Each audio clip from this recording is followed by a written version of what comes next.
Good day to you, my chums. It's the High Tea Queen here, waves regally.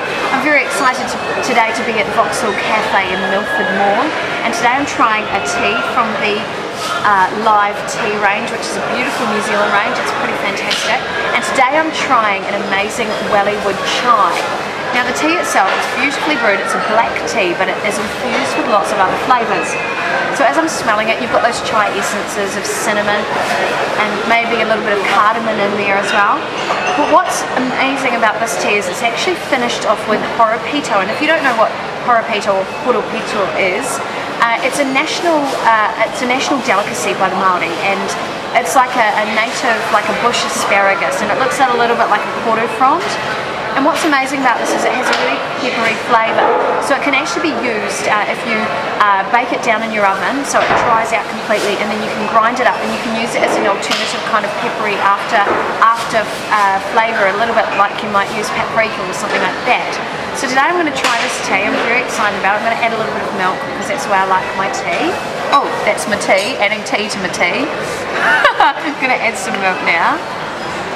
I don't like too much, but I do like to make it. And as you can see, I've added this just normal everyday milk. It's made it of this beautiful caramelly colour. Stirring with a vintage spoon as well, I have to add. Right, let's have a wee try.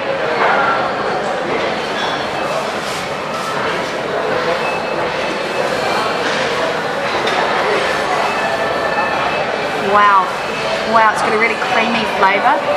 Now the reason why, you might be asking why I'm actually taking an air as I'm tasting it. With any sort of liquid like this, if you want to really take in the flavours, you need to aerate it a little bit. Not only does it cool your drink down a little, but also it actually enhances the flavour. You might see wine tasters do this all the time. Especially if it's really, really hot like it is. You don't want to swish it all around your mouth because it's probably going to burn your teeth. This tea's got a very creamy, almost a buttery flavour to it. Wow, and you can really take in that. If you've ever had traditional Indian chai, which has got ginger and cardamom and cinnamon in it, it's really got a hint of that without being too thick and creamy like the Indian chais are. It's a beautiful, beautiful drink. Highly recommend it. It's by the Live range of beautiful teas. So try it out here at Vauxhall Cafe.